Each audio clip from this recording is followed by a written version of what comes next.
चलिए तो आज हम लोग का स्टार्ट होगा लीनियर इनइक्वालिटीज का चैप्टर नंबर 6.3। ठीक है, 6.3 में क्या है कि थोड़ा सा इक्वेशन इसमें ज़्यादा है, ग्राफ जो बनेगा वो 2 से ज़्यादा बनेगा, उसका इसमें हम लोग क्या करेंगे, उसका छाया इसमें हम लोग निकालेंगे। ठीक है, तो देखिए आज हम स्टार्ट करते हैं एग्जाम्पल। पहले हम एनसीईआरटी का एग्जाम्पल नंबर 13 आप लोगों को पहले समझा देते हैं कैसे, उसके आधार पर सारा क्वेश्चन आपका बनेगा, जो नहीं बनेगा बाकी हम सब बताएंगे। ठीक है, स्टार्ट करते हैं। क्वेश्चन नंबर 13 क्या कहता है, कह रहा है कि निम्नलिखित रेखीय और समीकरण निकाय को आलेखन विधि द्वारा हल कीजिए। सबको आलेख बना करके उसका हम लोग क्या करेंगे, छाया निकालेंगे। तो देखिए क्वेश्चन है मेरा 5x plus 4y less than equal to 40। दूसरा है x greater than equal to 2। तीसरा है y greater than equal to 3। प्रश्नावली 6.2 में सिर्फ एक ही समीकरण हुआ करता था, एक ही लीनियर इनइक्वालिटी हुआ करता था, लेकिन इसमें क्या है, एक से ज्यादा है। इसका हम लोग आलेखन विधि द्वारा हल देखेंगे, यही इस चैप्टर में सबसे इम्पोर्टेंट है। इसमें एक से ज्यादा है, करना वही है, सेम प्रोसेस करना है। पहले हम लोग क्या करेंगे, इसको इक्वल करके 0 करेंगे, इसका क्या निकालेंगे, कोऑर्डिनेट निकालेंगे, जिससे इसका हम लोग ग्राफ निकाल देंगे। तो पहले क्या करेंगे, हम लिखेंगे 5x plus 4y equal to 40। तो ग्रेटर देन हो लेस देन हो कुछ भी हो, पहले इक्वल कर देते हैं कोऑर्डिनेट निकालने के लिए।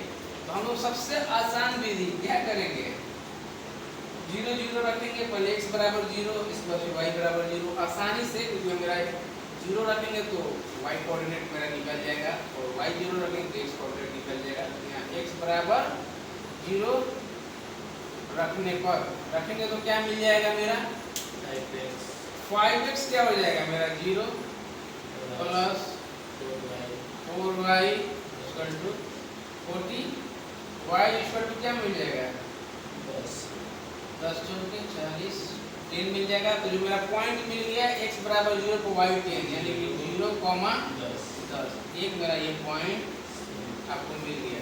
इस समीकरण से एक पॉइंट मिल गया, दूसरा पॉइंट निकालेंगे, y बराबर 0 रखेंगे। तो y बराबर 0 रखेंगे, 5x प्लस 4 इंटू 0 बराबर 40।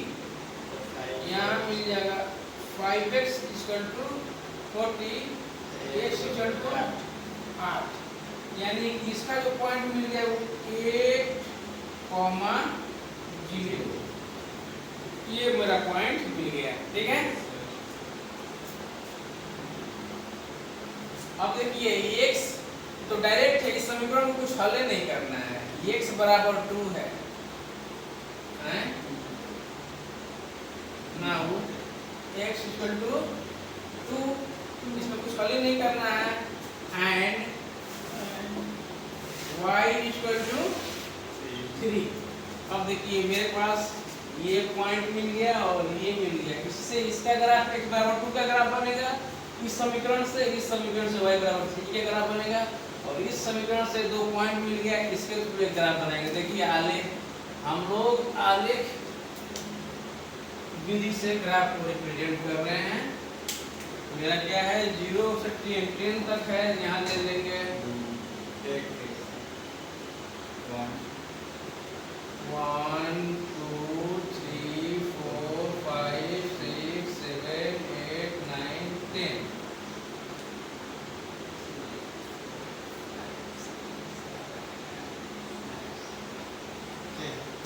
y 10 चाहिए, 1 2 3 4 5 6 7 8 9 10।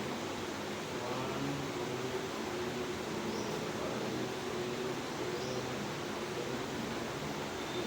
y 10 चाहिए और x 8 चाहिए, ये दोनों से मेरा एक पॉइंट बन जाएगा। इधर निकाल लीजिए, सब निकाल लीजिए।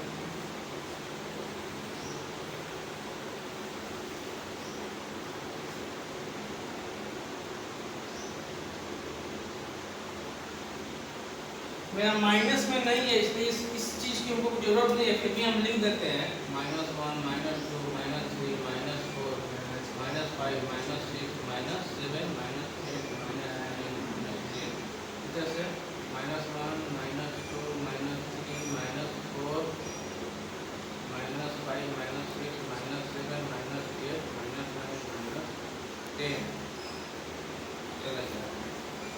अब देखिए पहला पॉइंट है मेरा 0 10, एक्स एक्सिस पे 0 है, वाई 10 है, यानी कि ये मेरा सेंटर पॉइंट होता है 0 0 0।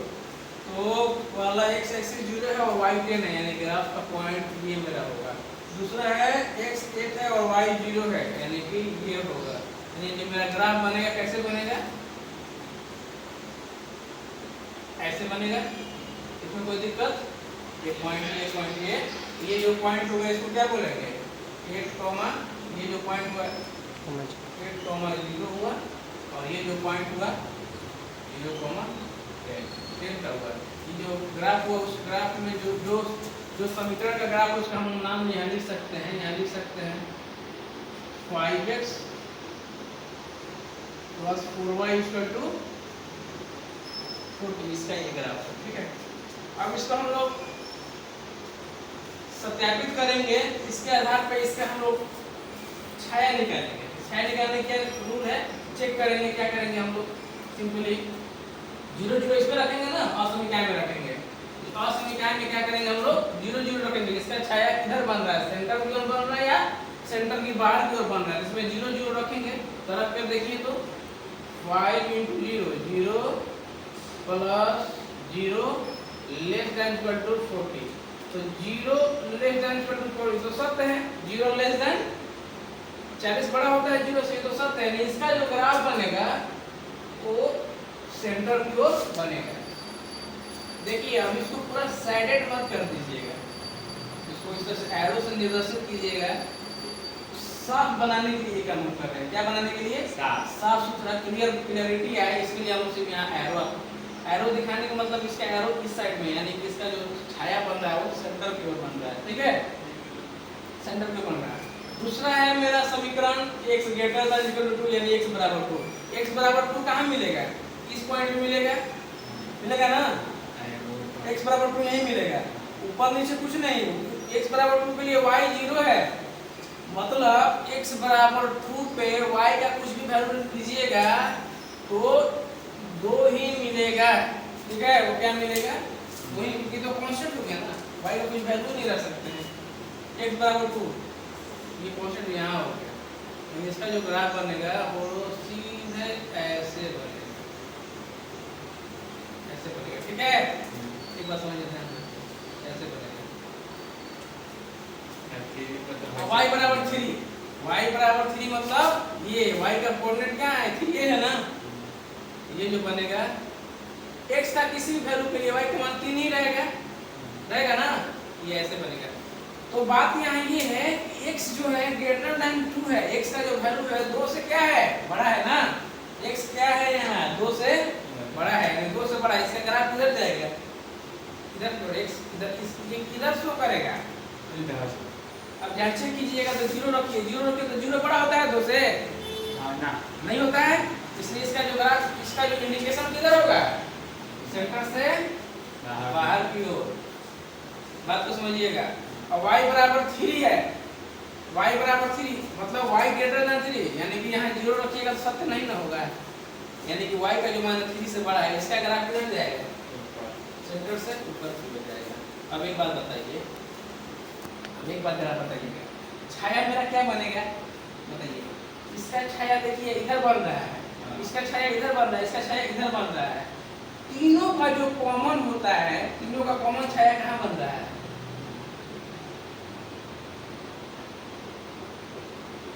तीनों का जो कॉमन छाया है यहाँ बन रहा है। यही मेरा आंसर हो जाएगा। आया समझ में? नहीं आया? आ गया। तो देखिए इसका जो छाया है पूरा, ये पूरा आ रहा है ना, बात को समझिए। ये पूरा छाया इधर आ रहा है, और इसका जो छाया है y = 3 का, ये क्या है? y = 3 का ग्राफ है, और ये क्या है? x = 3 का ग्राफ है, ठीक है। 2 का है। x बराबर 2 का, ओके, x बराबर 2 का ग्राफ है। तो ग्राफ समझिएगा, x बराबर 2 का ग्राफ इधर की ओर आ रहा है, ध्यान दीजिए, इधर की ओर जा रहा है, पूरा जा रहा है, पूरा जा रहा है, पूरा जा रहा है। आप बोलिए सर इधर क्यों नहीं हो रहा है? इसका जो छाया इधर बन रहा है, इधर नहीं ना बन रहा है, इधर नहीं, गलत हो जाएगा। इधर क्यों नहीं आएगा? इधर इसलिए नहीं आएगा कि इसका जो छाया है y बराबर 3 का, इसका छाया इधर नहीं आ रहा है। तो कहने का मतलब ये जो चीज है, देखिए y बराबर 3 का छाया इसमें आ रहा है, x बराबर 2 का भी छाया इधर आ रहा है, और 5x + 4y का भी छाया इसमें आ रहा है। तीनों का छाया जो आ रहा है जिसमें कॉमन आएगा, यही आंसर होता है। यही है 6.3 में सारा क्वेश्चन में यही काम करना है। तीन को ग्राफ जो है, तीन है ग्राफ, तीन समीकरण है, चार समीकरण, ज्यादा से ज्यादा 4 तक दिया है, 5 तक दिया है, 6 तक दे, क्या करना है, इस तरह से ग्राफ निकालना है, उस तरह से हल करना है। यही मेरा हल हो गया। समझ में आ गया? चैप्टर में इसको आगे के नहीं बस नहीं, इसको सेलेक्ट करना है आपको, सबको नहीं करना है, सबको एरो से शो कर देना है कि सबका छाया किधर बन रहा है। जो कॉमन, सबका जो कॉमन बनेगा, बार बार बोल रहे हैं, जो सबका कॉमन बनेगा वही आंसर होता है। तो ये मेरा कॉमन बन रहा है, देखिए y बराबर 3 का भी, y का बराबर 3 का ग्राफ इधर जा रहा है ना, छाया इसका इधर आया, x बराबर 2 का इधर, अब 5x + 4y बराबर 40 का इधर आ रहा है। तीनों का यहाँ कॉमन मिलेगा और कहीं नहीं मिलेगा। कहीं भी चेक कर लीजिएगा तो कहीं कॉमन नहीं मिलेगा। आप यहाँ चेक कीजिएगा तो इसका तो आ रहा है, लेकिन इसका नहीं आ रहा है, इसका इधर छाया जा रहा है। समझ रहे मेरा बात? तो अब बनेगा क्वेश्चन आप लोग से।